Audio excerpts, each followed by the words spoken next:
Welcome back. It's the Big Blue Banter New York Giants football podcast. I'm Dan Schneier, joined as always my co-host Nick Filato. And yes, you heard it right. Coming to you after a win. And I must turn off that sound on the other screen. I apologize for that if that picked up on the mic, but it's an exciting time, Nick. The Giants came in today, looked like the better football team from the first snap until the last, barring obviously an unbelievably, I don't even know what to call it, fumble return. Which again, I think he was kind of past the goal line, but it's so close that they're just going to go with the original call. It just sucks that the original call was a 101-yard fumble return for a touchdown, like a literal 14-point swing. But ultimately, the Giants win this football game, and I would say this is their most dominant win since the Colts game from 2022. You could say maybe the Minnesota Vikings playoff win. I would say this is more dominant than that when you really consider how much that 14-point swing cost.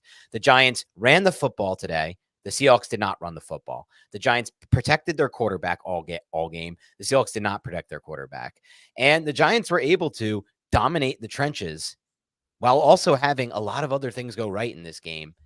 They look like the better team, dude. And the Seahawks were 3-1 at home. I know they're on short rest, but regardless, at home, 3-1. It's a big win for the Giants. It saves their season. It gives them opportunity, in my opinion, to actually really realistically save their season with a win over the Bengals if they can get that coming this coming Sunday night. So where are you at after this win? How are you feeling? I'm hyped, baby. I'm hyped, Nice. Dan. I'm hyped. Big Blue Banter listeners, Big Blue Banter faithful. Look, the Giants went into a very hostile environment, and I don't know what it is, Dan. Maybe the Giants just need to have a catastrophic mistake happen early in the game, and then they'll find a way to win, because it's happened in both of the Giants wins with the Cleveland Browns debacle with the freaking Eric Gray fumble. And that was an Eric Gray fumble. So Eric Gray just needs to fumble the football, and then maybe the Giants will end up winning these games. But no, this was very exciting. And the Giants should have won by more. 29-20. That's nothing to sneeze out against Seattle. Look, you want to put everything into context. The Giants were a really well-rested team. Seattle had a short week. They played on Monday night. That worked in the Giants' favor, or at least it looked like it. But still, Giants showed a lot of resilience in this game. They went down after they drove the football right down their throat, and then you fumble. They return it for a touchdown. You get the ball back, and you're still able to maintain a drive. You don't collapse on yourself. You're not pointing fingers. So that's a testament to the coaching. That's a testament to the heart of the team. You have young guys, not named Malik Neighbors, out there making plays. Theo Johnson ended up, 4 for 48 on 5 targets. And then obviously Tyrone Tracy Jr., who had 18 carries for 129 yards. The guy had 7.2 yards per carry, with his long being 27 yards. And he looked really good. And I loved how they used the duo blocking, like we said on the Matty Brown podcast. They should focus on duo, but then they incorporated one guard puller too. Just one guard power, right? You just pull your backside guard, John Runyon, you lead, Tyrone Tracy find the hole, and the Giants were able to successfully run the football right down Seattle's throat. They had Leonard Williams in this game. Jerome Baker was back healthy. Julian Love was out there, and the Giants were still able to be a very competent, very efficient still offense. The one thing I got to say they got to clean up on offense is catch the damn ball on third downs, man. These third down drops are getting a little insane. Yeah, there's so much to break down based on what you just said and just what we saw. I'll start by saying I'm 0 for 4 now on win-loss predictions in our preview podcast. I'm happy to be wrong on this one. We both got this one wildly wrong. I even had a prediction for if Neighbors play and didn't play. So I want to start there. The Giants are able to move the ball on the offensive side of the ball without Malik Neighbors, which is an incredibly important sign. Just because, not saying this could happen again, but if at any point he gets injured again, or he can't make it back from the concussion protocol for next week, we now know that this isn't going to just turn into a, we're done. We have no offense here. Like we've seen in the past a lot throughout the last, 5-10 years of Giants football. They can move the ball, this offense. And I think a big factor in that is a combination of 3 things that are happening this year. I'll get to some of the gripes, by the way, I do have with Daboll that I want to discuss later. But Daboll's play design and Daboll's play calling, I'm not sitting here and knocking Mike Kafka, who I thought did a great job, especially in 2022. Not as good a job maybe last year, but didn't have a lot to work with. But I think Brian Daboll takes the play calling and the play design to a different level. I really do believe that based on what we've seen open in the deep half. For example, finally, the Giants were able to connect on 2 of those this week, 2 deep shots that were both caught and connect and thrown, 2 great balls by Daniel Jones. And 2, the second thing, the quarterback playing really well. This was Daniel Jones, in my opinion. This was the best game I saw from Daniel Jones, just eye test wise, since honestly that Vikings game in the playoff game. And I would even make the case that context included, it might have been a better performance when you consider this defense versus that Vikings defense. That Vikings defense was shot at that point. They had a defensive coordinator they fired days later. We went over it, Nick, on the film. There were comical communication breakdowns versus today. A Mike Macdonald defense that's known as one of the best. And I know he just gave up 18 of 18 to Jared Goff, but from a schematic standpoint, I don't feel like Daniel Jones was just taking advantage of like open receivers and busted coverages. Daniel Jones was making good throws. The Giants have been super successful on third downs this year, Nick. And credit Daniel Jones for that. Credit the offensive line, because that's the three-pronged thing I see happening here, dude. It's Jones, the offensive line, and the play calling and the play design. This Giants offensive line, we're now 5 games into this at this point. I mean, for a while, we're sitting here like, let's be cautious about this. Let's not go overboard here. We don't want to get crazy. But when you get to 5 games at that point, that's a large enough sample size to say this offensive line has taken a significant jump to the point where they are a plus in a lot of these games. They were a plus in this game. They were a plus in a lot of ways against the Cowboys matchup, when you factor in the matchup. They were a plus against Cleveland. They were a plus against Washington. They just couldn't score touchdowns in that game. Obviously, they weren't a plus against Minnesota. But like 4 or 5 games, they've been a plus. And we've also seen that other offenses do fear the Giants defense. And we heard one of the assistant coaches, I think Andre Patterson, talk about it when the assistant coaches got interviewed on Thursday, where he was like, Dak Prescott, what did the Cowboys do to combat the Giants? Ball was out of his hands in a second. We talked about that a lot on our All 22 breakdown. Dak Prescott getting the ball out of his hands that quickly is a major sign of respect for your opponent, for your defensive opponent. And now we've seen the Giants when they've had some positive game scripts. What did they just do? They just sacked Geno Smith 7 times. They sacked Deshaun Watson, 8 times. This team can get after the passer. We saw Brian Burns come alive today. That was a huge 4th down sack. And he had a couple other ones that were very close. Dexter Lawrence.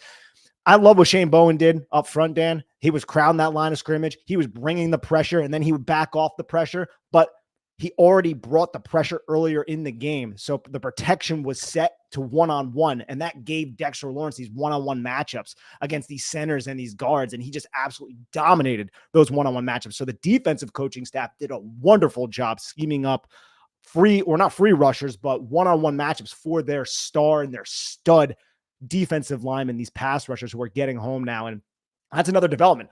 Giants are damn good pass blocking. Their run blocking improved. And now you really see how it's not just Deshaun Watson being really shitty. This defensive line can get home and can get after a good quarterback too. Well, yeah, the Giants defense line came into this game top 5 in pass rush win rate and top 5 in sacks, though, the narrative among the fan base was they're horrible. And I think a lot of that was, again, a lot of quick game by Dak, a lot of quick game by Jaden Daniels. That kind of impacts the stats. Sam Darnold doesn't have to throw for a full hat. That kind of impacts the stats. But we see finally, like I tweeted about, dude, they finally got a chance to play with a lead in this 4th quarter. And what happened? Dexter Lawrence sack here, pressure here, Brian Burns making a batted pass that's almost intercepted, like big play on 4th down stop by Brian Burns, like all sorts of things. And in situations where the pass rush is finally an advantage. And like you said, great point. Maybe part of the reason we haven't seen it as much is because teams are scheming around it. Remember the Giants did that a couple years ago against Washington with Jason Garrett. It was just all quick game, get the ball out because they were scared of that D line versus our all line. This is what happens sometimes in the NFL. And I said it, I really do believe this was eye test wise, and I'll see if the film backs it up, Nick, the best game I've seen from Daniel Jones since that Minnesota game, without a doubt, and not even anything close. He played his best football I've seen. And you could even say part of what you said, like there were drops that could have been even more yards for the Giants in the passing game. 2 Wan'Dale drops stand out. And obviously there was the Slayton one too earlier in the game, though.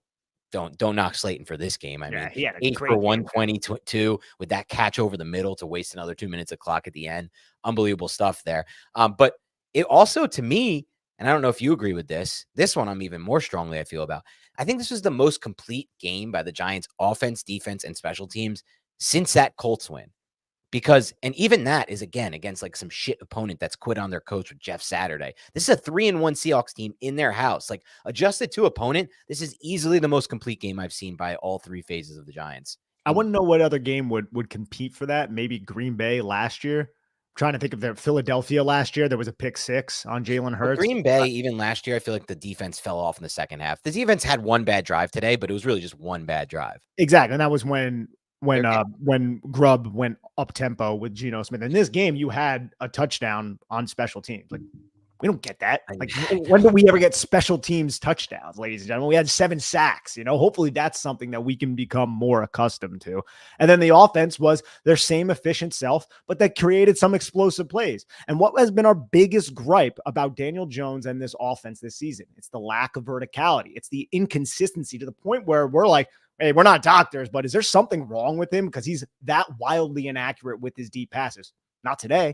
Yeah. Dime over the shoulder of Darius Slayton for 40 yards. And then there was the throwback. And you and I both, man, we came up here, was like, we should probably scratch that play. And he didn't roll as far to his right on that throwback, but he still rolled to his right. And what that did was influence the middle of the field close safety, because that was a cover one, I believe, middle of the field close safety, bit down on the other cross. And then that allowed Slayton to just win inside against Brown for 6. So that was a beautiful pass by Daniel Jones as well. So we're starting to see Daniel Jones come alive. His arm's starting to come alive a little bit.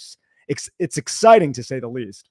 Yeah, I mean, the first Darius Slayton throw is what we always ask for, over the outside shoulder, hits him in stride, perfect catch, perfect throw, perfect catch. Yeah. The second one is even better to me because he's kind of leading the receiver into space on the Slayton touchdown. The ball's actually thrown to where the space is so Slayton can run under it. That was just so good to see, man. Like, I love seeing those types of throws where you can get the receiver to run under it for the easy touchdown, because that's when you start to be like, oh shit, they're clicking. And there were only 2 deep shots in this game and they both worked, which is fine, honestly, at this point. When you have a run game working the way it did with Tyrone Tracy, which we can get to in a minute, it's okay to not have multiple, like 6, 7 deep shots a game. First Dallas, it was different. They kind of needed those deep shots. The running game wasn't there, and all they had was the short passing game. And this one, they had a couple big plays in the deep passing game, but the running game also really went. And I will say this, I said last week, it didn't matter as much to have, or I didn't say it didn't matter as much. I just didn't think it was as big a deal as some of the other things that went wrong in last game, like the drops and everything like that.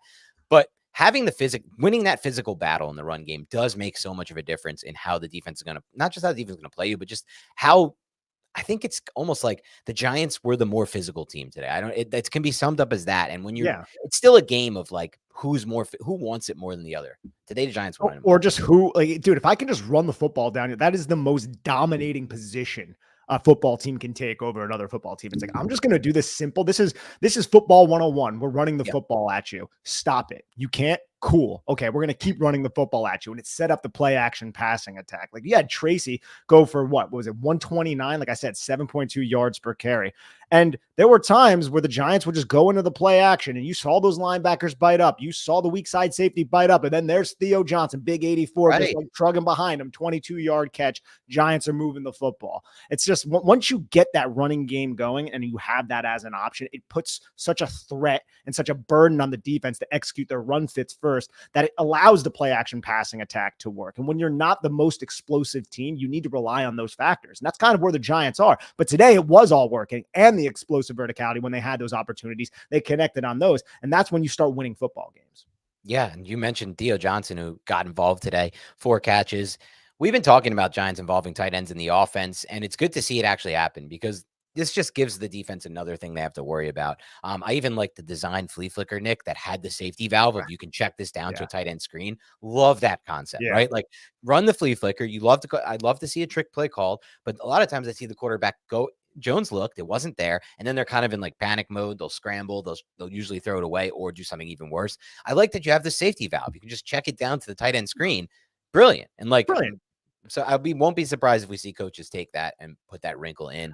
Yeah, go ahead if you had something. Yeah, I'll say this about Jones, though, man. He played one hell of a game. Happy for it.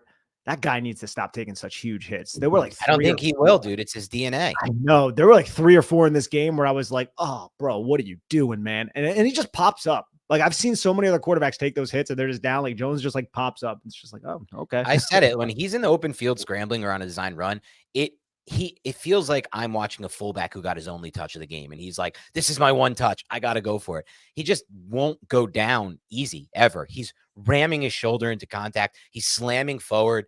And it's great for us, like, to maximize yards, but it does feel risky, though. It seems like this is not, I can't remember all of his injuries, Nick. I feel like a lot of them were not on like design runs, though. And like these types of like, the neck injury was the neck injury on it. Okay. Yeah. Okay. Yep. And I think the ACL obviously wasn't. It was the first neck injury, or the second injury was on the design run, the second neck injury. There was the first neck injury in 2021 against the Eagles. And what about the second one where he missed like a few games over around Miami? I don't Like remember that was a exactly what sack. happened there. I don't remember exactly. It Yeah. might have just been a sack by I Miami. can't remember it, but I Either do way. know that you're right. He's just slamming his body into contact at all times, and the Giants are just unafraid to run him right now. I mean, that's something we agreed with. We don't look the injury clause. We can't think about that right now, Nick. It's just something we're going to Yeah. have to just not consider. If it happens, we're screwed. If it doesn't happen, God bless. And this guy fights through a lot of injuries anyway. But the Giants, we said, clearly have to still use him as a dual threat. Like, we can't get to the point where he's had the ACL and he's now just somebody who stands in the pocket like a Cousins type. And I'm glad that Brian Daboll has answered that call. Like, gives the defenses something else to worry about, especially allows you to run these zone reads and give you potential for RPO, give you potential for some red zone success as a runner, all things that they need. Like, it's part of his skill set as a quarterback. He's not just a pocket passer. He's somebody who has to also win with his legs. Of course. And he's also operating this quick passing attack very efficiently, very Yeah. well.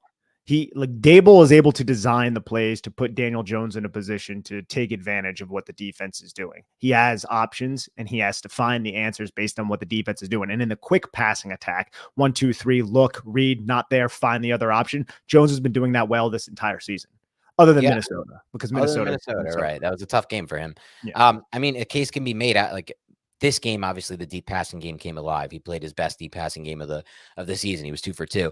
Obviously, it's been the complete opposite in the first 4 games. A case can be made outside of the deep passing game. This is easily the best Jones has played for a consistent 5-game stretch of his entire career. That includes 2022. Yes, it does, because 2022 again was a lot of Barkley, a lot of bootleg, a lot of just kind of gimmicky offense. This is all him in the passing game, and with the idea in mind of what you're talking about, Nick, which is one, you're putting it on his plate to find the solutions with his mind. He's finding the solutions. I feel like he's seeing the field by far better than he's ever seen the field. From that pure standpoint, just that one iteration, that one area of a take, like what we're zoning in on, is how he sees the field.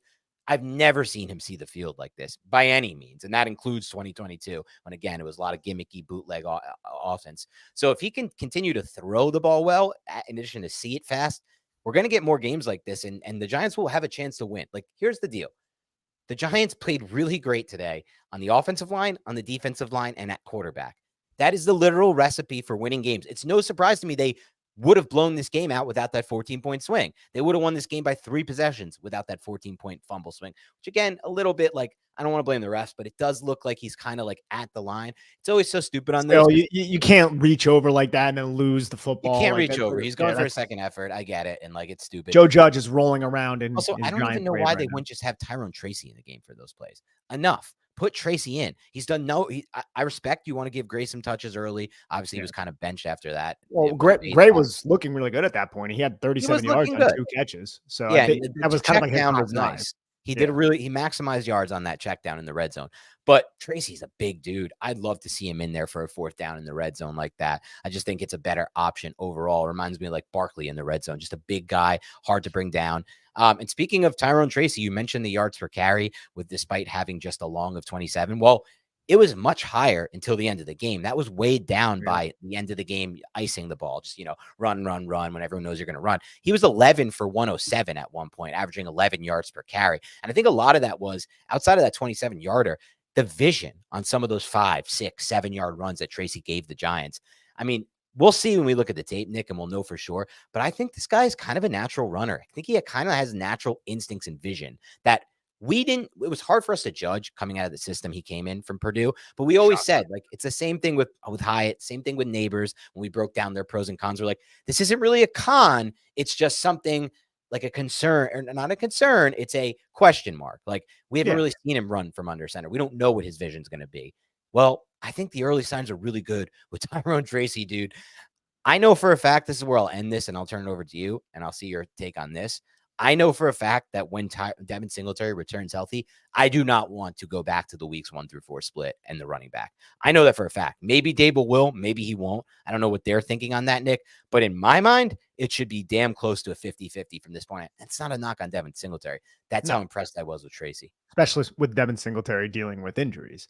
Tracy was very impressive. Saying when he's fully healthy. I know. On that duo, but that's my point. When he was fully healthy, he got injured because he had a big workload, so why not split it up when you have a very talented guy back there in Tyrone Tracy? That cutback that he hit on the duo run that went for 27 yards, like, he saw the right tackle engage in his one-on-one block, saw the hole open up. I think it was John Michael Schmitz like washed down. I'm not sure where I think the guard peeled around and picked up the linebacker. He noticed all of that when he was opening up towards the tight end side, hit the cutback and was able to scamper for 27 yards. I believe it was that play.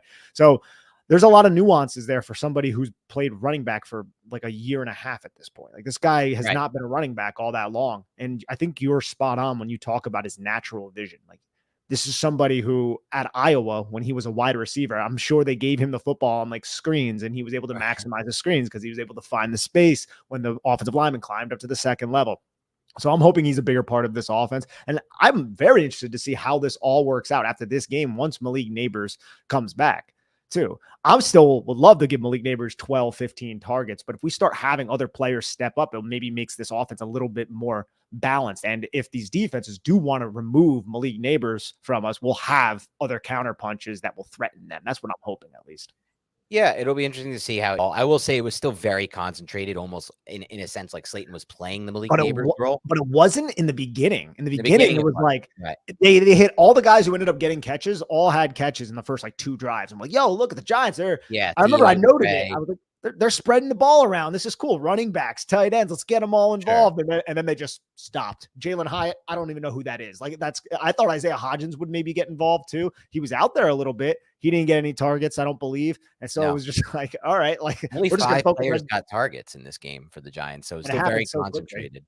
Yeah. And one of those was just a Tracy 1-yard catch. So it was really just a focus again on Slayton. Theo got a little involved and Wandell, but that's fine because when you can run the football like they were able to, it gives you a different dimension to your offense. And, I will say this, I don't know what you want. I don't know what you want that split to be between Tracy and Singletary, but I think there's also creative ways. They've used Pony in the past. They've used that as a package when they used to have Barkley and Breida.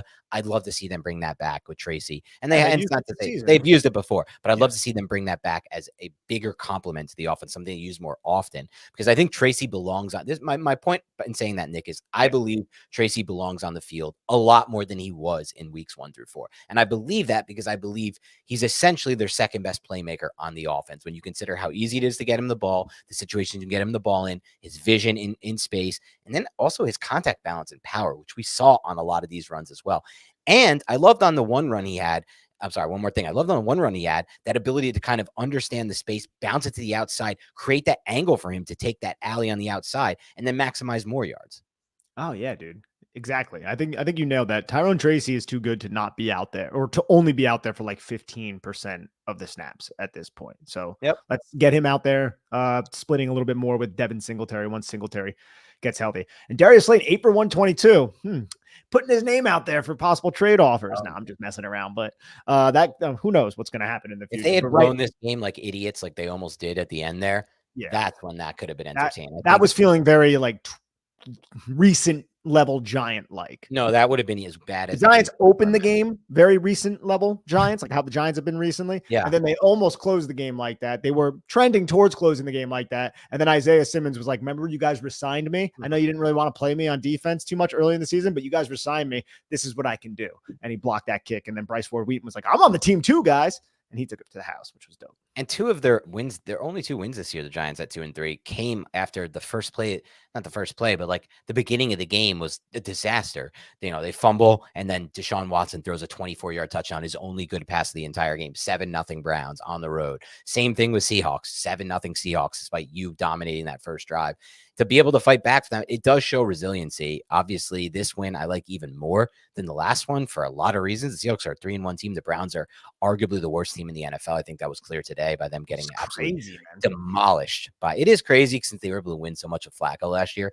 But put respect on Joe Flacco's name is all I have to say about that. This dude has now become like since last year, he has like 3 games of 300 plus yards passing and 3 TDs. And it was 5 games of that. The next quarterback is like 3, and then there's like 2-1-1. He's thrown for 300 yards in 5 of his last 6, and at least 3 touchdowns in 9 straight games, or 2 touchdowns in 9 straight games, Flacco. And he's doing it in a brand new system this year. And they're not known as like an explosive pass company. I know they lost this game, but it's not because of Flacco. Flacco threw for like 325 and 3 TDs. And then 1 should be TD that was ruled down at the 1. So I think part of what happened with the Browns last year is Flacco pulled them through. to be Yeah, honest. Deshaun Watson is terrible as a quarterback, Yeah, right? he's really freaking bad. That's really one of the reasons why.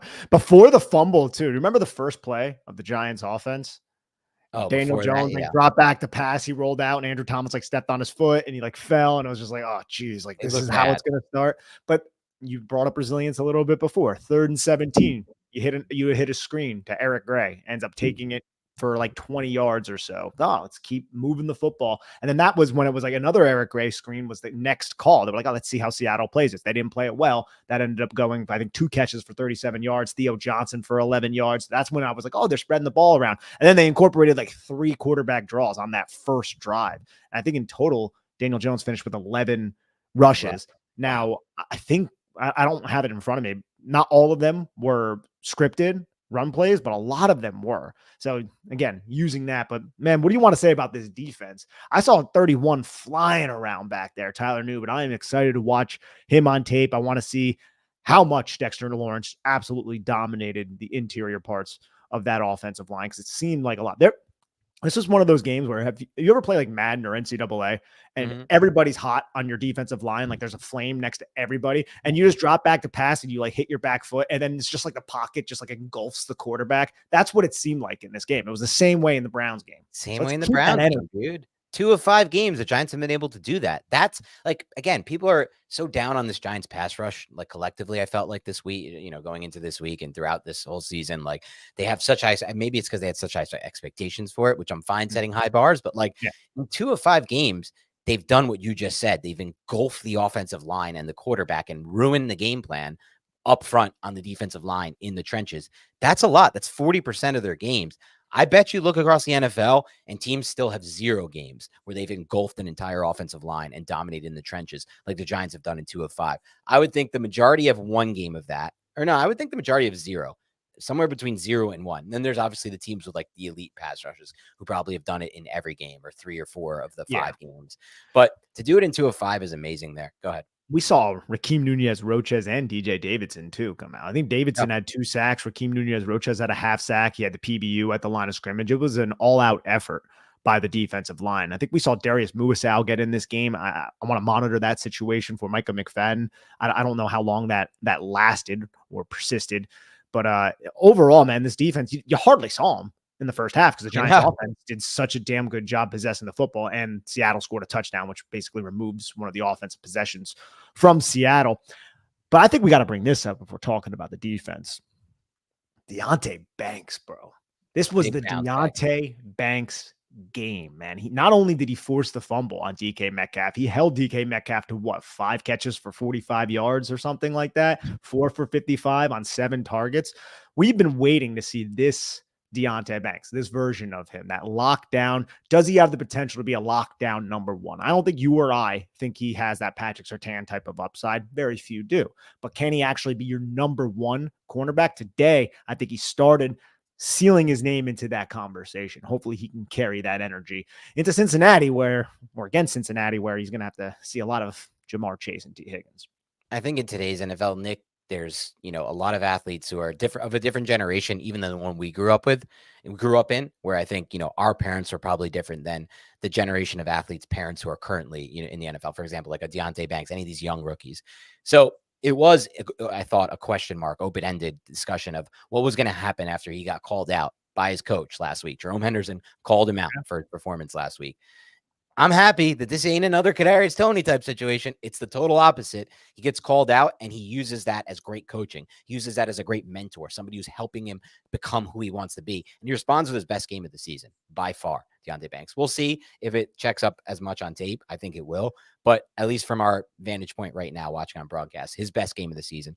Love to see that kind of response after getting called out by the coaches. Look, these are professional athletes, but you'd be surprised how many of this generation just operate differently. It's a different world we live in today. And Nick, they were brought up on social media on their phones. Banks is a keeper from that standpoint. I think he's got the right mentality. I think it's clear. We didn't see him, complain at all to the press this week about that comment from Henderson or try to make excuses for his play. It was the opposite. He took total accountability, full accountability for what he did for his performance last game, and then responded. He had on to the think field. about it too, man, for a while because that was last Thursday. Yeah, So that yeah, was right. he was thinking about that for quite a long time, and I'm sure he knew even before Jerome Henderson said it publicly that Jerome Henderson was displeased with his effort on the CeeDee Lamb touchdown. Here he's in the hip pocket of DK Metcalf all game, and All if game. you remember, man, Gino, the first I think like 2 passes weren't they 2 DK Metcalf? It was like, oh, this could be a big DK Metcalf game. Oh man, hopefully Deontay Banks is on his game today, and Banks was so. Thankfully, that happened. What else And did I we want knew, to bring Nick, up I on just the just to touch on that a little bit because, instead of putting this label of, will he be the CB1, will he be the CB2, whatever, from that, like, what the media or what the fans as a whole, what we assign that label or whatever.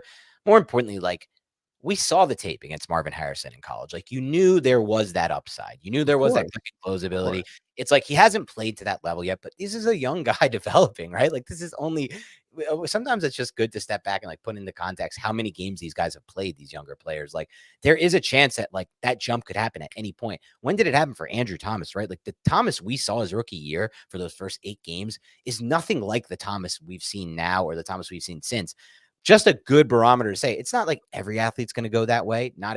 We always discuss this. Not all progression is linear, but like there is that ability for any of these guys to just click at any point from a mental standpoint, from the physical standpoint, and start playing a different version of ball. I hope that this is that game for Banks, because if Banks can play like he played today against a lot of these other receivers, starting with Jamar Chase coming right up, like a ridiculously difficult matchup, the Giants are a different football team, because I still believe they won this game, and you win games in the trenches, D-line, O-line, pass protection, run blocking, run stopping. Dude, Kenneth Walker couldn't get going at all. We are like the kryptonite for Kenneth Walker. He's like the most exciting, fun running back in the NFL. Yet every time the Seahawks play the Giants, Nick, Kenneth Walker does nothing. And we totally stifle their run game and make them one-dimensional. It's why we beat them, 2 years ago, or we should have beat them in that game, the game where Richie James fumbled the 2 punts. It's why we beat them today. And it's why that run game never gets going. And I think that's another factor here. They were so one-dimensional as an offense. They were very one-dimensional as an offense, and again, they never really were able to get into a rhythm because of the flow of the game and because the defense couldn't allow them to get into a rhythm. They had to execute very well on those third downs, and I think they were 1 for 4 in the first half on third down. They didn't really have that many opportunities. They didn't have any possessions.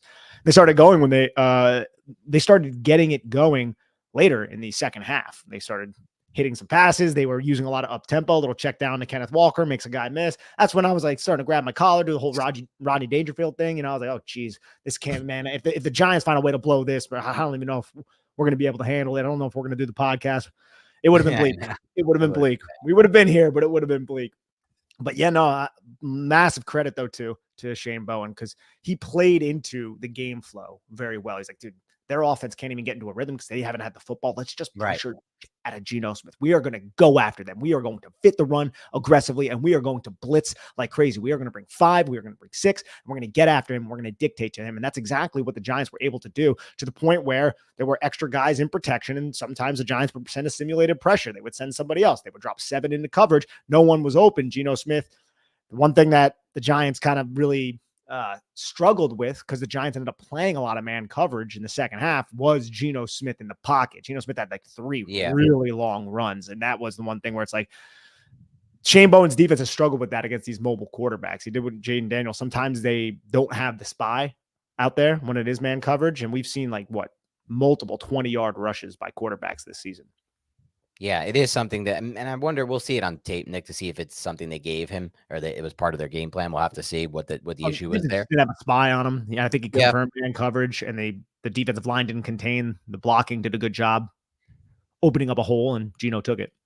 Yeah, and we'll have to see everything. I mean, like, for example, Nubin, somebody you mentioned, I just want to wait to see the tape for any safety play, because I feel like I can see so much more there. But I'm definitely excited to see if he took that step forward too. I know he had credited with 9 tackles here in this one, Nick. He led the team with 7 solo tackles and 1 tackle for loss. That's Tyler Nubin. So at least stat sheet wise, it looks really good. I mean, the total is DJ Davidson, 2 sacks, 2 tackles for loss. Nunez Roches, a half sack. Thibodeau, a half sack. Burns, a full sack. And then Dexter Lawrence with 3. I want to talk about something that I saw from our buddy. And then after this, let's get to some supers. And then I want to close out with a conversation about Daboll at some point, just keeping some of this stuff on our mind so we don't forget. But I want to touch on a tweet made by our buddy who's been on the show at least 2 times. And I think both of us revere his ability to analyze film and watch tape, and just his overall ball knowing ability. It's John Ledyard. We'd had him on, and he was like, Dexter Lawrence just completely ruined anything that the Seahawks wanted to do schematically. He basically feels like Dexter Lawrence single-handedly ruined their scheme and ability to move the football in this game. I don't know as well as he does football, but I'm excited to see it on tape and see if I feel that way too. It certainly felt that way broadcast-wise. This guy is so valuable to this defense. He's basically the most invaluable player on arguably the team, I think, at this point, when you consider both sides of the ball and just the impact he makes. I would argue he should be in the running for Defensive Player of the Year, given what the true meaning of that title is, which is who's the most impactful, or at least how I interpret it, Nick. Now he has 6 sacks, so he's going to be in the mix based on the stats, I think. So let's see if the Giants can win some games and give him an opportunity. Every offensive coordinator, if you do not have a strong center or a strong guard who can match up one-on-one with Dexter Lawrence, your entire game plan is going to be centralized from a protection standpoint on getting multiple hands on Dexter Lawrence. That's what Andre Patterson was talking about on Thursday. That's what he deals with. That's what every superstar defensive lineman deals with. That's what Aaron Donald deals with. And it's on the coaching staff to move them around. It's on the coaching staff to put certain alignments out there that are going to force one-on-one matchups. And when you don't have the horses to actually hold up, he's going to wreck your game. And Dexter Lawrence has done this. Every time the Giants are able to pin their ears back, and whenever the Giants actually have a team, pressed up against the wall a little bit, getting yoked up a little bit, you see 97 breaking through. Because 97 can do that, man. And especially with Burns and Thibodeau on the other side. Hopefully Thibodeau's okay. It looked like he hurt his ribs in this game. I'm not really sure. Though. Yeah. He did come back into the game. But yeah, no, Dexter Lawrence, dude, he has the talent to be the defensive player of the year. And that's high praise because there's a lot of other really good defensive players. Just the Giants are never really relevant enough to have him warranted, unfortunately. And I think that the interior guy, like the defensive tackle, should be like the guy who, if you're someone as dominant as Lawrence, because he makes their whole run defense too. It's not like when he's off the field, the Giants get gashed in the run game almost every single rep we watch, Nick. Yep. So it's like literally night and day with him in the run game, in addition to him having 6 sacks and 3 in a game like this one. And as John Ledyard said, according to him, in his opinion of football, he was the reason Seahawks couldn't run their entire scheme and just had a completely dead offense for a game after racking up, 400 yards passing last week? I'm sure he didn't help. No. And the Seahawks were 2-0 at home going into this game too, Nick. They don't lose often on this field. It's very rare to steal a win with their home field advantage as well. Just something else to note. Unless you have Colt McCoy as your quarterback. Well, yeah, the Giants have been able to do it more so than not. The Giants are giving me the feel, Nick, of a team that's going to win a lot more games on the road than at home this year. I can't explain it. It's basically what they did in 2016. They did manage to win some games in their 2022 playoff run. But if you look back at some of their past playoff runs, 2016, obviously some of the Super Bowl years, they were a road warrior type team. I don't know why that's the case or what happens on the road that gives them that edge, or maybe it's the opposite. What happens at home?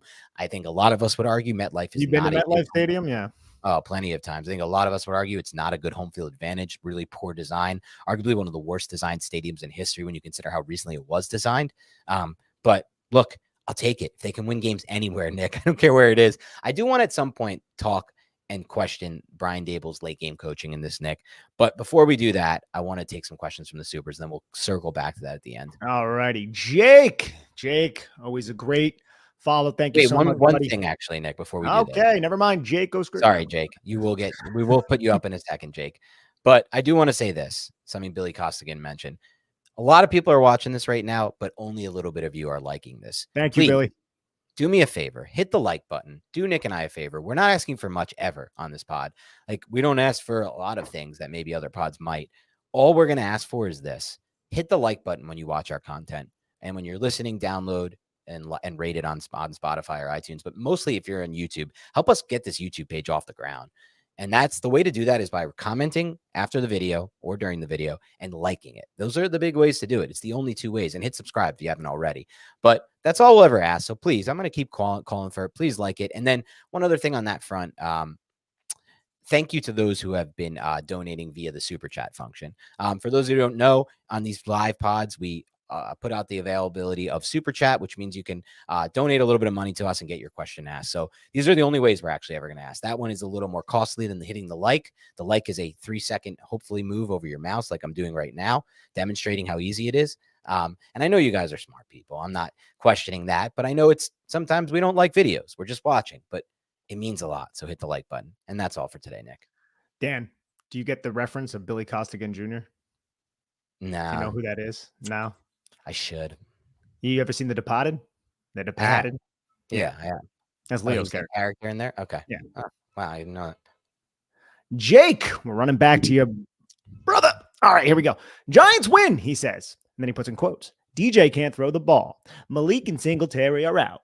Seattle is too loud at the stadium. Blah, blah, blah, blah, blah, blah, blah. Sit. Even the dumbass refs couldn't help them out this game. Speechless. Dexter is a dog. Only he spells dog D-O-G. The proper way to spell it, the way the Giants spell it, is A-W-G. But thank you so much, Jake. We really appreciate it.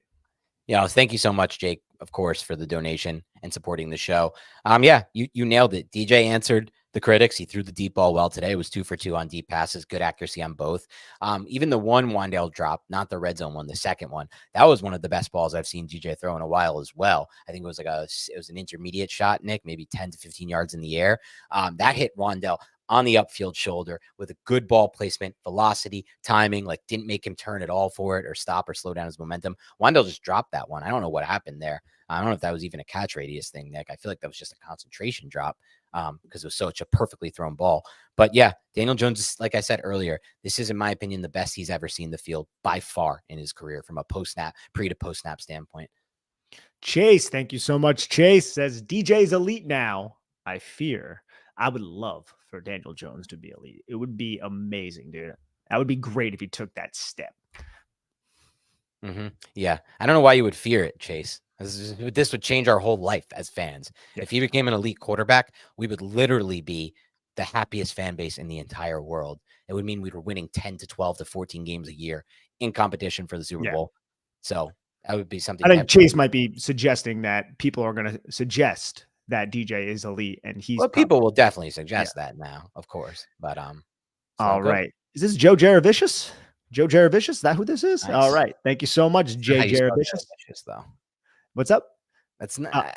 I'll let it pass. Jaravicious is not spelled like that, but I'll let it pass. I mean, that looks like a Jaravicious.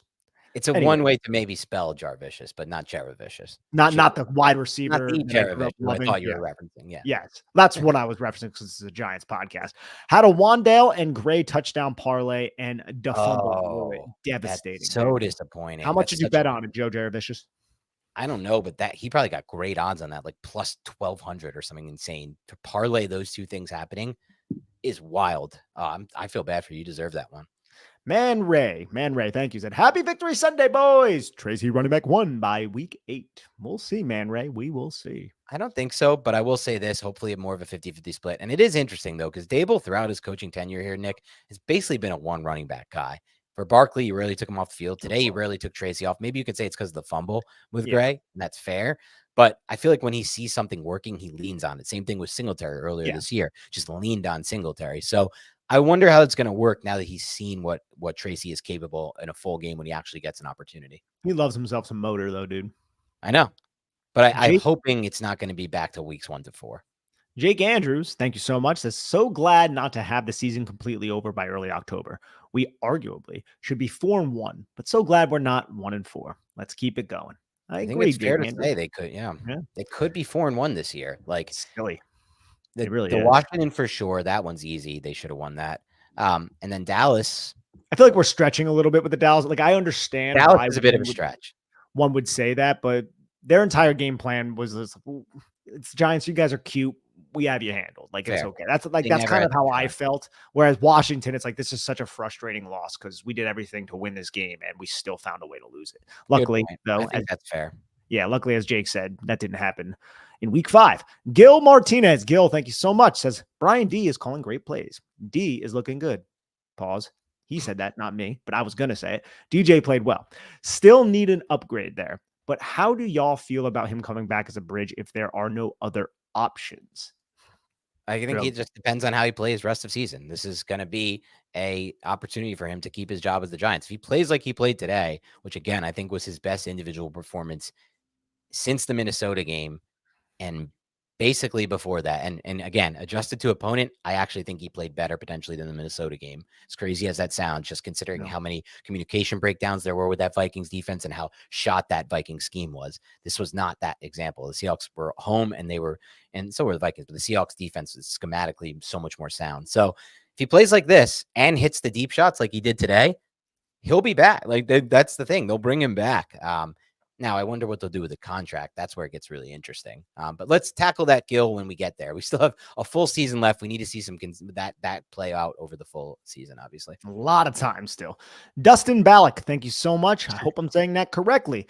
MetLife is a more hostile stadium than most away games. It's not the stadium, it's the fans. That's DJ fair. doesn't need to worry about walking to his car. Oh, yeah. I mean, hey, that's a shout back. That's a throwback to what, week 1? Or was that week? Was that week 1? Week 1. Yeah, week 1. Yeah, against Minnesota. Dustin, not a terrible point. Well, there. I'll say this to that. I think that's very dependent on where the Giants are at as a franchise, because when they hosted their only playoff game, I was there against the Falcons 24-2 during their second Super Bowl win. That was MetLife Stadium, by the way. It was one of the early games there. That crowd, that environment was hostile. That crowd, that environment was amazing. And it can get back to that level. But the Giants fan base has fallen into an apathy, which is not their fault. It's the fault of the team that has won the 100%. third fewest games over the last 5 years. Again, the third fewest wins over the last 5 years. That's not on the fans. That's on the team and franchise. If they get back to that level, or any level of reasonable winning, the fans will return to making that stadium a hard place to play. I'm just referring to what it is right now when I said what I said earlier. Yeah, absolutely. I think that's an excellent point. Matt Peliquin, thank you. Screen game is back, baby. Dan, any buddies? Yeah, the screen game is, I don't even know if I want to call it back. It's just here. It's never been here. It feels like in my life, Nick. I guess I'd have to think back to Gilbride days when maybe it was here. But like, screens are defining. Like this game, that first drive, I know they didn't score at the end, but that they dug themselves out of, like you said, when DJ tripped over Andrew Thomas, they were in second and long, Nick. That screen dug them out. And then they hit another screen. And then they hit the tight end screen on the flea flicker for another 4 or 5 yards to put them in second and manageable. Like, it's become a weapon in their offense. It's part of their offense. It's not just, a gimmick we're going to hit occasionally. The screen is now part of the Giants offense. And dare I say, Nick, it's effective. Like, a lot of these are like 10+ gains. Maybe 1 or 2 has been stopped. The rest well have been called. gained. They're very well called. They're well designed. The offensive line is moving on them. John Michael Schmitz is getting to the second level like he did on this one, on the first one. So awesome stuff. And as far as the second question goes, Matt, yes, the last time I played, I did have a birdie. It was a par 3, but always good to get on the green. I had like a 8 to 10 foot putt and I sunk it. So it was a good feeling to get a birdie there. David Quitman. David, thank you so much. Says, happy to send money for the rare win. Well, thank you, David. He says, Nick, where in Westchester did you move? I grew up there and I'm moving back next year. Well, I live in White Plains. Yes, Westchester County, New York, just north of the Bronx. It's all right up here, I guess. All righty. Jonesy. I feel like you're never happy with any of the places you moved to. I loved Arizona. Okay. Maybe you were happier than I realized in Arizona. Yeah. I never talk bad. I don't mean that in like a bad way. I didn't mean it like, I just felt like, I didn't mean like you talked bad. I just feel like a lot of times you're like, I guess it's okay up here. No, I just don't like paying $170 for parking. This place thinks it's Manhattan. It's not. Yeah. White Plains, you're not Manhattan. New York all and right? New Jersey, White Plains, crazy, bro. Yes. Now, Jersey's amazing. I love Western New Jersey. I love Northwestern New Jersey. Okay. And North Central New Jersey. Northeastern New Jersey, it's pretty expensive. It's similar to White Plains. They think they're like Manhattan, parking is Hoboken. Good luck parking. It's terrible. But I do like Hoboken and I do like Jersey City. So it does, Anyways, Josie 23. Can you guys please discuss the play of the offensive line? The difference this year is almost hard to believe. Who do you think is the biggest difference maker, Runyon or Jermaine? So I think the biggest difference maker is Carmen Brasillo.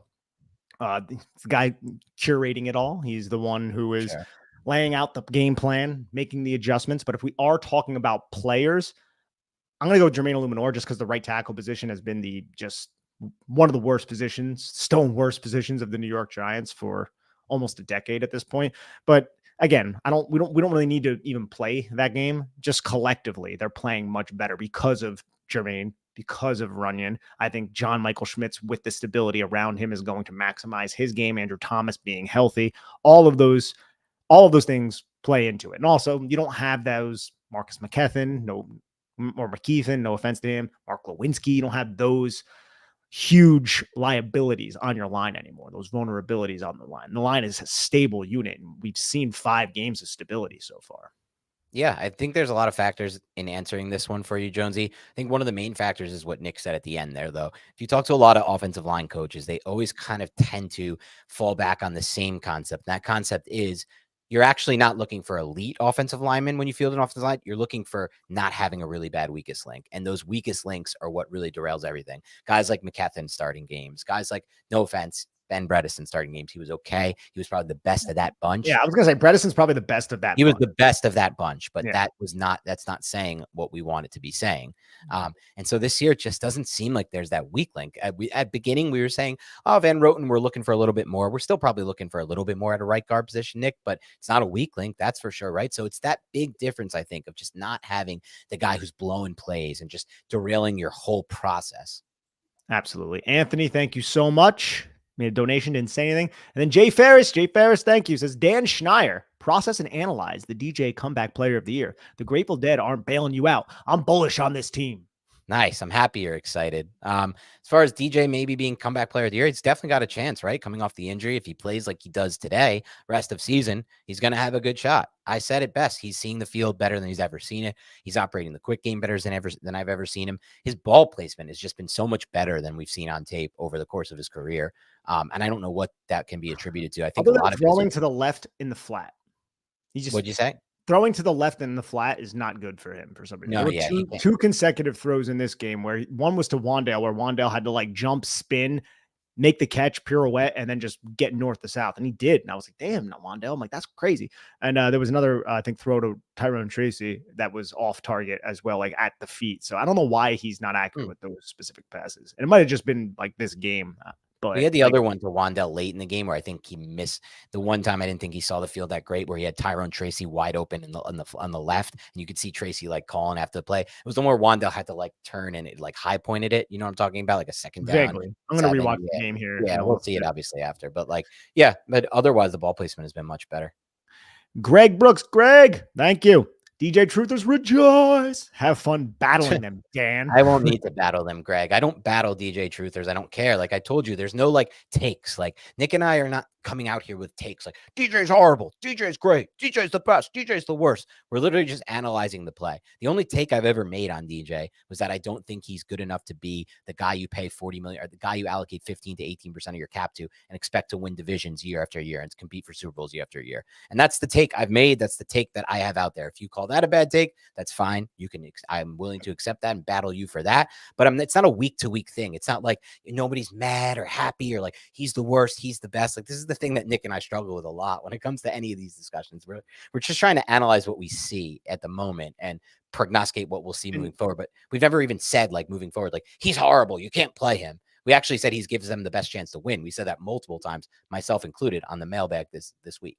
But even your take is formulated off all the film, the hours, dude, right. Hours worth of film that you've seen of Daniel Jones in a bunch of different situations on the football field, the activity that he's playing, the activity. And that doesn't make it right, by the way. He might be the guy to take them to the winning a million Super Bowls 3 years in a row and like competing for divisions. Now that he's playing with an offensive line, that's the other side of it. He's looking better when he finally has a stable offensive line. And I'll be willing to eat that take so hard, and I will take all the shit I need if the Giants. I won't even like feel Daniel Jones bad though about being wrong about it though. Like that's what I felt. You know what I mean? Yeah. Exactly. Like that's what I felt at the time based on the evidence that was shown to me. Right. Now he is disproving that evidence and he is playing and balling out of his mind. I'm not going to be like, oh, I was wrong. Like, dude, I don't know. Absolutely not. No, but I don't even think he's disproving anything that you said. You never said he can't play this well, right? Like you never said he's going to never have a good game again. Like the only thing that you've ever said and I've ever said is that they're limited long-term with him.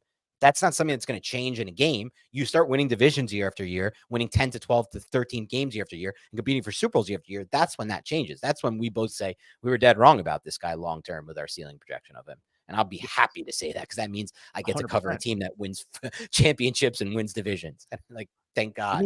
That means football happiness for real. Yeah. Mark Caballero, thank you. Mark says, if Dan is ever in Southwest New Hampshire, would love to play around at my home course. Round on me. Nice, Mark. I appreciate that. Let me think if I'm ever up there. My friend lives in Massachusetts, which I guess is somewhat near there. And I visit him sometimes. He moved out there. Him and his girlfriend Carlin, they're great people. And I always said, next time I go out there, I'm going to find a way to play golf somehow, some way. They don't play golf, either of them. So it might have to be I was thinking it might have to be a solo. Maybe I can, make a little detour there and get and play out with you, Mark. I'd love to. I've played with 2 Big Blue Banter listeners actually so far. One by random chance, Nick, which was awesome. The other, my boy Jay, shout out Jay. He just reached out to me one day and said, we live in the same area. Do you want to play? And we played once this summer at Flanders. It was a great time. So I'd love to play with anybody anytime. Ian Ernest, thank you, Ian, says, guys, stunned that we won considering Seattle. D still frustrates me with their play at the end of the halves. We are probably missing that big play element for the offense to really get to another level. Yeah, I would say he's injured right now with a concussion. Ian. Yeah. Well, maybe that guy. No, but I know what Ian's saying. Yeah. I'm being glib. Like Ian is suggesting we need to be able to hit on 1 or 2 of those big plays a game, and we just have not really been able to do that other than 2 Malik neighbors, right? And a lot of that was created off Yak. And then today, with the 40-yard pass to Darius Slayton up the sideline, and then I don't know how many yards it was, but the touchdown pass to Darius Slayton, those were big plays. We could see that on a more consistent level, then I think this offense would just be a much more just dynamic threat to all the defenses that they would see. They can run the football the way that they've run the football, and they can actually hit with the explosive plays over the top. It's a pretty complete offense. Well, yeah, I mean, that's kind of what we said last week too, Nick, after the Dallas game, right? And I know I'll shout out this guy. I mean, we had a reasonable conversation, Tara B, but he felt like I blamed too much of last week's loss on the missed deep shots. But like the whole week, we both said it's the drop passes and the deep shots. We credited the drop passes too. And I think you just kind of broke it down well. Like today, they hit their 2 deep shots, the Giants, and they made a big difference in this game. Right. They weren't even able to run the ball last week either. And they were able to do that too. But you're right. Yeah, exactly. Like it changes everything. The defense starts to play you less top down. It's everything in football to be able to have a threat of a deep passing game. It really does mean as much. I stand by what it meant. So the fact that we started to see it work a little bit this week, I know it was only 2 chances, but 2 for 2 on those, even hitting 1, right? They went into this week 2 of 14 on deep passes. And one of them was the Malik Neighbors ripped out interception against Cleveland. And the other was the Neighbors wide open against Dallas. That should have been a touchdown. So like, they finally hit him in stride this week and finally made it look like a team that makes you have to worry about defending the deep half. It changes everything. Absolutely. Jay Ferris again. Thank you, Jay. Seriously, Shane's picks have been so bad. Maybe we re-sign McFadden. Who cares if you pay DJ $40 million? Are we making an expansion team with all of these signings? I call BS. That's your opinion that it doesn't matter to pay a quarterback $40 million or whatever it would be against the cap. I don't share that opinion. I think that cap space is very important in the NFL. I know what you're saying, the idea of it, but I think you want to have somebody who you like. Once you pay that cap to a quarterback, you want to be able to. Also, I don't know if I even agree with the Shane stuff because his current rookie class looks really good. Phenomenal. Yeah. Phenomenal. Yeah. So let's pour one out. Everyone watching on YouTube, Joe Jaravicious came back and he said the odds were plus 22.99 on the Wandale Gray touchdown ticket. Oh, what a ticket that would have been. That's such an amazing buy. Plus 22.20. You can even bet $1 and win money on that. You can bet 5, 10, 20 and get a nice little cash out to withdraw it right away. Don't let it sit on the site because bad things happen when you let it sit on those accounts. Man, I wish you hit that. And you really questionably should have hit that. I think if that was ruled a touchdown at the time, Nick, it probably would have held as a touchdown. Here's the thing though, little quick rant. A lot of people don't agree with it, but I believe there should be a chip inside the ball for every single spot of every single down. I think these old refs are kind of like judging where the runner went down and where the ball was at the time, Nick. And I see plenty of misspotted footballs. Like throughout a game, I think there's 10 to 15 poor spots just from the guy's not fast enough as a human being, an older, gentleman and ladies now to see where the ball is when the runner goes down, like where the knee is, where the ball is. But dude, you don't want to bring that into football, fine. It's too much technology, fine. But in the red zone, why are we not using a chip to see if that ball went over the line for a touchdown, right? Like, why do I need to judge off some person's personal subjective opinion of where the ball was? And then you go to replay and it's like, we're still not using lasers. We're still not using chips or anything. It just kind of, it looks close. And we ruled it one thing on the field. So we just, our general rule is tie goes to the ruling. It's just not a good process, right? Like use the chip at least for the red zone rushes, I would think. But what is it, 2024?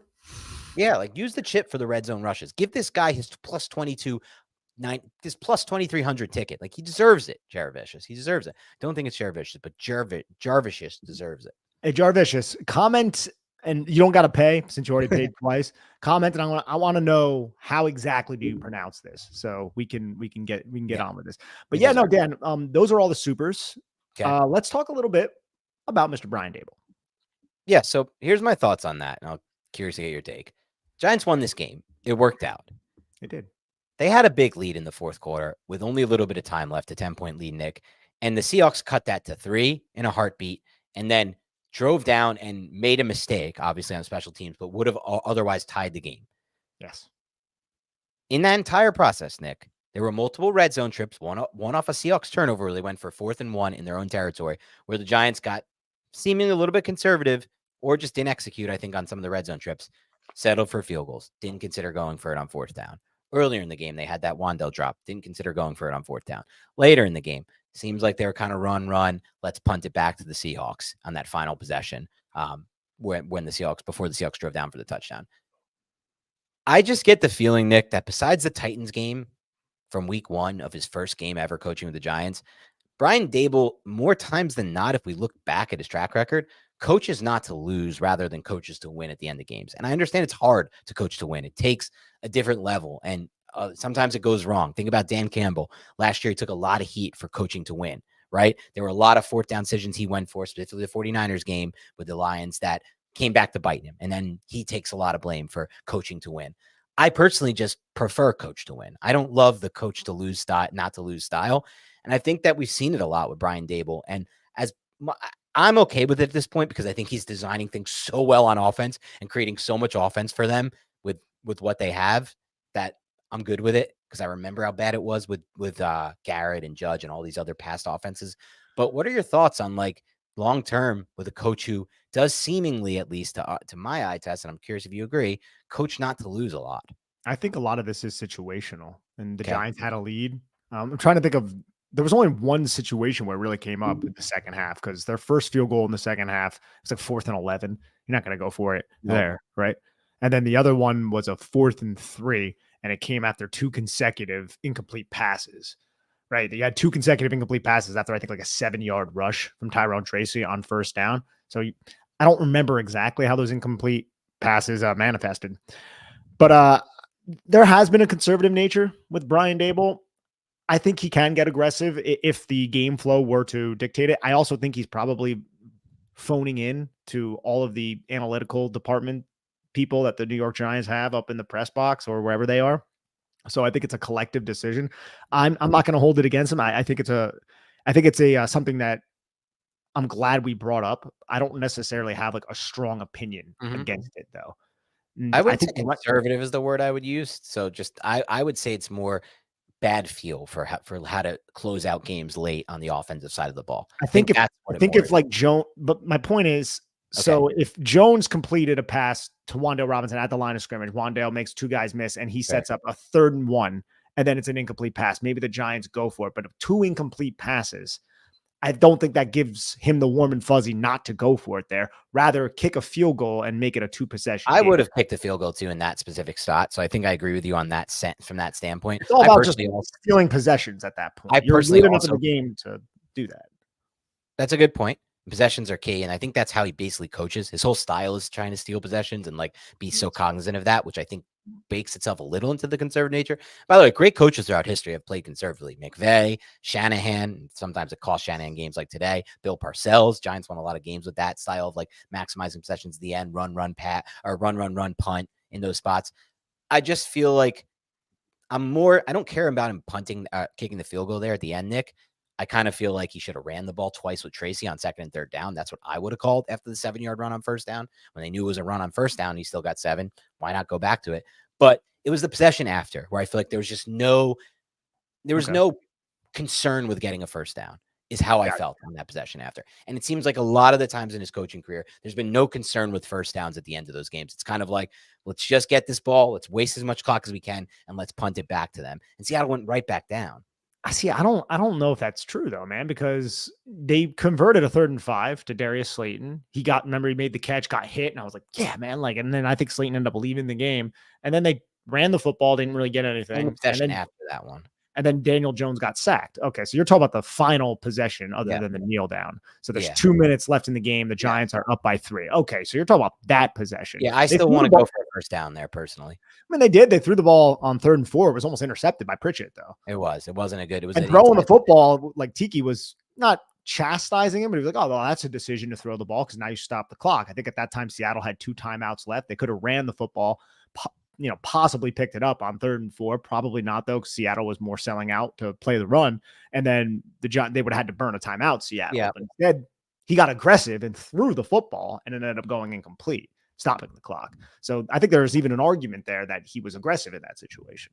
But I think he had to be. I don't think he was at any kind of clock wasting time where you could just go run. But I would talking about just kind of the design of those 3 plays. I would love to see something a little bit more creative designed to create an explosive play on any of those downs personally. That's how not just how I would coach it. Like in that spot, I might have not even done that, Nick. I just like overall throughout his coaching tenure, it's always been the same of we're not going for those first downs in those spots. It's always kind of like, let's milk this clock. Let's watch the clock. We're up by a little bit. We need to just try to like not turn it over here and not make an incomplete pass.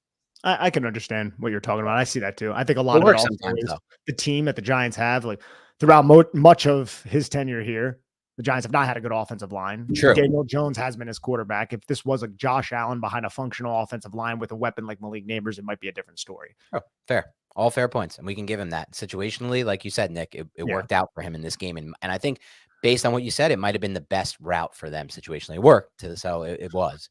Yeah, but I understand, man, because it's required a block kick.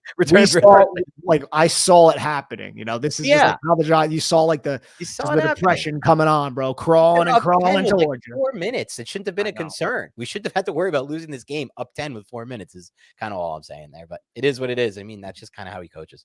Jay Ferris comes back. Danny boy going to be delivering pizza in New York after all the bad DJ takes. Now, see, Jay Ferris, this is a terrible take from you. Come up with them. Tell me what my bad DJ takes are. Like, I'm literally just posting analysis of his play. This is the type of shit that really pisses me off. It's so off base. He's trolling you, bro. Oh, he might be. I'm so John Carley. John. I'm so easily trolled. John, my boy. What's going on, bro? Do you think there's ever going to come a time in my life, Nick, where I can just avoid the troll? I've been so bad at it my entire life. You've been a Twitter savvy person for a while, and you still take the bait. I can't avoid the troll. I don't know how to not take the bait, and I don't know how to let these comments that piss me off just go over my head. But one day I will, and one day we won't have to because the Giants will hopefully be like a 13-win team. So all the takes are good takes. That would be amazing. John, thank you so much. Said, why can't the Giants use Isaiah Simmons' skills on defense? I think Isaiah Simmons' skills on defense come in on the big dime when they're in those packages. I have to check the stats, the snap counts on when Isaiah Simmons finds the field exactly. But I don't think he's that traditional linebacker, man. That's just not his skill set. I don't think fitting the run is something that he's going to do. No. Like if you watch what Okereke and McFadden do, especially in this system, there's a lot, and Muasau, there's a lot put on those guys' plates. I don't think that's Isaiah Simmons' thing, man. Like Isaiah Simmons, it's like, hey, it's 3rd and 8. Let's put him out there because he's an athletic body who can rush the passer and he's long and he can cover a lot of ground. So the way that you're using him right now, I'm fine with, especially since the Giants, they're not hurting up front they have linebackers. They have linebackers. They have defensive linemen. And I think Nubin, Pinnock, and Belton are a good trio of safeties. I don't want Simmons to be mixed into that right now because all 3 of those guys are playing relatively well. Agreed. Let's wrap up there, Nick, because we have 2 more. My computer is on 3%, so you may have to find these. Jonesy 23. How about DJ Davidson with 2 sacks? That's crazy. Jonesy 23. It is crazy. I absolutely love it. One of the sacks, he bullied his guard right into the lap of Geno Smith. The Geno Smith fell down. Thank you so much. And then PJ, thank you so much for the super chat. Just to hear Dan say something positive about Daniel Jones. Shot, Dan. P.S. Tyrone Tracy may have the best vision of all the running backs on the roster. Yeah. Even with the win, the New York Giants do only the Giants things that drive fans crazy. I agree with a lot of this. I don't know if Tracy has better vision than Singletary quite yet, but I'm not going to completely rule it out. Let's see a larger sample size. Definitely possible. And I think, if you listen to this podcast, you heard a lot of positive things I said about Daniel Jones already today on these last hours. So yeah. All right, we're going to try to slip this through. Larry Elderson, thank you so much. Edelstein, thank you so much. I said it wrong again. What happened on those big Geno runs? It was man coverage, and they just didn't have a spy on Geno Smith. Maybe they tried to contain him, but he squeaked out. Did the defense play recklessly? I don't think they played recklessly, Larry. And did they ignore their gaps? No, it's a passing play, so they don't really have a gap. They're in coverage at that point, Larry. Thank you so much. I think you got it right. I think it's wrong. I think it was Edelstein, but it's okay. Oh, yeah, Edelstein. My bad, man. Joe Winograd, thank you so much. Who's the better quarterback right now in New York, TJ or Jones? We almost lost, but we found a way to win. Did find a way to win, yeah. We did. Thank you, all right, Joe. That's all the time we have for today. One more. Chris Perry. At least Dan didn't fall for a West tweeter. Aha. Oh, West Steinberg. Shout out. I'm like, I have a little bit of savvy. I'm easily trolled, but I have a little bit of savvy. All right. I'm on 2%, unfortunately. This is a great show, though, Nick. And thank you to everybody tuning Bring a in. charger next Please, time. yeah, I know. Please, I thought my computer could get through 1 hour. It's unbelievable how bad this battery's become. Please like, please subscribe. Have a great rest of your night, and we'll talk to you soon.